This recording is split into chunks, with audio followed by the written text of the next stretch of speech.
এটা অত্যন্ত গোপনীয় জিনিস, আমি আপনাদের সামনে এটা প্রকাশ করব না। এইভাবে কোনোদিন প্রশাসন চলে না বা পুলিশি ব্যবস্থা চলে না। আমাদের দেশে যে অস্ত্র লুণ্ঠন হয়েছিল সম্পূর্ণভাবে এখন পর্যন্ত এগুলো উদ্ধার করতে পারি নাই।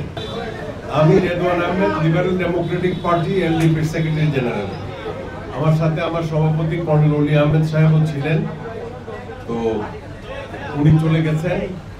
তো আমি আজকে প্রধান উপদেষ্টা মহোদয়ের ডাকে সাড়া দিয়ে আমার দলের পক্ষ থেকে দুইজন, কর্নেল অলি আহমেদ, বীর বিক্রম এবং আমরা যোগদান করেছিলাম।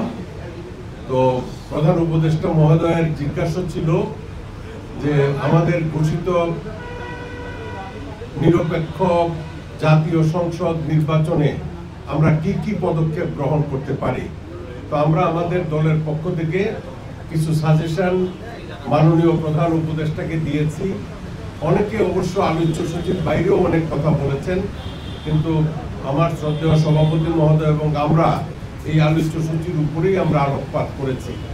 আমরা বলেছি যে সুনির্দিষ্ট কিছু বিষয় আপনাদের লক্ষ্যবস্তু হিসাবে সেই লক্ষ্যে পৌঁছার জন্য জিনিসগুলো বাস্তবায়ন করতে হবে। যেমন আমাদের দেশের যে প্রশাসনিক ব্যবস্থা, এই প্রশাসনিক ব্যবস্থা উন্নতি করবে তেমন কোনো বাস্তবমুখী পদক্ষেপ আমাদের এই অন্তর্বর্তীকালীন সরকার এখন পর্যন্ত গ্রহণ করতে পারে নাই। অবশ্য আপনারা নিশ্চয়ই অনুধাবন করে থাকবেন, দীর্ঘ 17 বছর একটা রাজনৈতিক দল ক্ষমতায় ছিল এবং তিনি সেই রাজনৈতিক দল তাদের অনুসারীদেরকে বিভিন্ন জায়গায় এই দীর্ঘ 15-16 বছর বয়সে এমনভাবে বসিয়েছে যে আজকে মনে করেন যে উপজেলা প্রশাসন থেকে জেলা প্রশাসন এবং এর উপরেও তাদের সব রিক্রুটরাই এখন পর্যন্ত আছে এবং তাদের শাসনামলে মূলত 90% লোক তাদের নিজস্ব পরিচয়ের লোক না হলে কেউ কোনো রকম চাকরিতে যেতে পারতো না। তো তারপরে এদের মধ্য থেকেই কাউকে না কাউকে নিয়ে তো দেশের সরকার পরিচালনা করতে হবে, যারা সরকারি কর্মকর্তা কর্মচারী আছেন। তবে এটা যতটুকু নিরপেক্ষ করার স্বার্থে সরকারের পদক্ষেপগুলো গ্রহণ করা দরকার, সেগুলোর ব্যাপারে আমরা কিছু সুনির্দিষ্ট সাজেশন রেখেছি। তো সেগুলোর ব্যাপারে আমি কিছু বলতে চাই না, কারণ এটা অত্যন্ত গোপনীয় জিনিস, আমি আপনাদের সামনে এটা প্রকাশ করব না। তবে মাননীয় স্বরাষ্ট্র উপদেষ্টা মহোদয় ডিসি বা এসপি, আপনার ওসি বা অন্যান্য স্তরে পুলিশের যে লোকদেরকে লটারি করে আপনার বিভিন্ন জায়গায় ট্রান্সফার করবেন, এটা অত্যন্ত একটা শিশুসুলভ কথা। এইভাবে কোনোদিন প্রশাসন চলে না বা পুলিশি ব্যবস্থা চলে না। দেশের কোন জায়গাতে কি ভার্নারেবল এরিয়া আছে, সেই জায়গাগুলোতে এসপি কেমন যোগ্যতা সম্পন্ন যাওয়া উচিত, সেটা তার অবস্থার উপর ভিত্তি করে সেই জায়গাতে বদলি হবে। ভার্নারেবল অনেক থানা আছে, সেই জায়গাগুলোতে নির্বাচনী এলাকা আছে, সেই জায়গায় কেমন পুলিশি ব্যবস্থা করে সেই জায়গাগুলো আপনার প্রপারলি অ্যাড্রেস করতে হবে, সেই বিষয়গুলো সেই দক্ষতার সাথে বিবেচনা করেই জায়গাগুলো নির্ধারণ করে অফিসারদের বদলি করতে হবে। আরেকটা জিনিস আপনারা অবগত আছেন আমাদের চেয়েও বেশি, যে আমাদের দেশে যে অস্ত্র লুণ্ঠন হয়েছিল, এই লুণ্ঠনকৃত অস্ত্র সম্পূর্ণভাবে এখন পর্যন্ত আমরা এগুলো উদ্ধার করতে পারি নাই। তবে সরকারের আরো কঠোর ব্যবস্থা গ্রহণ করা উচিত, যেইভাবে এই অস্ত্রগুলো উদ্ধার করা যায়। কারণ মানুষের জীবনযাত্রা কোনো স্বাভাবিক অবস্থা থাকবে না যদি অস্ত্রধারীদের হাতে অস্ত্র থাকে। এই বিষয়গুলো মূলত আমাদের মধ্যে আলোচনা হয়েছে। তবে কোন দলকে নিষিদ্ধ করা উচিত, কোন দলকে করা উচিত না, এগুলো আজকের কোনো আলোচ্য সূচি ছিল না, সুতরাং এই ব্যাপারে আমরা আলোকপাত করি নাই। তো আমি আশা করব আমরা যারা নির্বাচনের পক্ষে, আমরা নির্বাচনের একটা পক্ষ শক্তি হিসাবে অবাধ, সুষ্ঠু, নিরপেক্ষ নির্বাচন, যাতে প্রধান উপদেষ্টা মহোদয় একটা দৃষ্টান্তমূলক নির্বাচন করবেন বলে তিনি জাতিকে আশ্বস্ত করেছেন।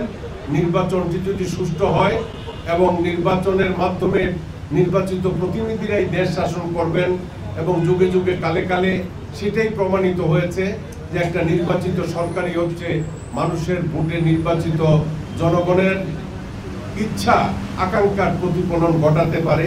কোনো অন্তর্বর্তীকালীন সরকার বা তত্ত্বাবধায়ক সরকার মানুষের আশা পূরণের জন্য যথেষ্ট নয়। তো আমি আপনাদের সবাইকে ধন্যবাদ জানাচ্ছি।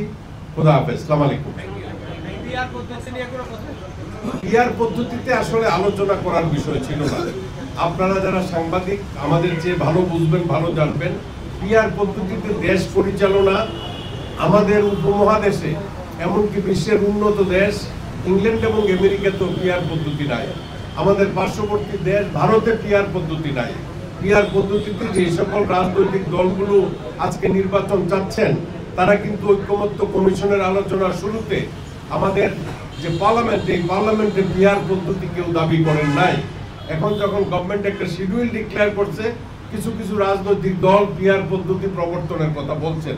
তারা দুনিয়ার ইতিহাস জানা উচিত যে ইটালির মতো দেশে 1948 থেকে আপনার 2023 পর্যন্ত 50 বার সরকারের রদবদল হয়েছে। এবং আমাদের পার্শ্ববর্তী দেশ এই রাজতন্ত্র যাওয়ার পরে নেপালে এই 10 বছরে 6 বার সরকার পরিবর্তন হয়েছে। এটা কোনো সাকসেসফুল পদ্ধতি নয়, এটা সাকসেসফুল পদ্ধতি নয়।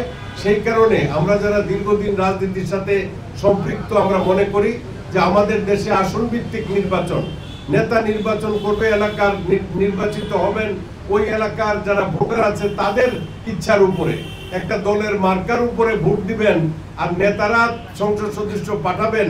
এই পদ্ধতি কিন্তু আমাদের দেশের শতভাগ লোক বিশ্বাস করে না। এই পিআর পদ্ধতি আমাদের কাছে পরিচিত না।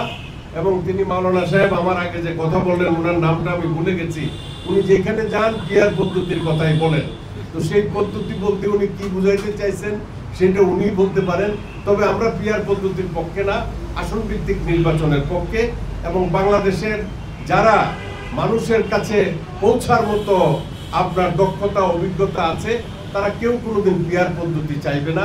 আনুপাতিক হারে নির্বাচিত প্রতিনিধি হোক, সেটাকে সমর্থন করবে না। আপনাদের সবাইকে ধন্যবাদ।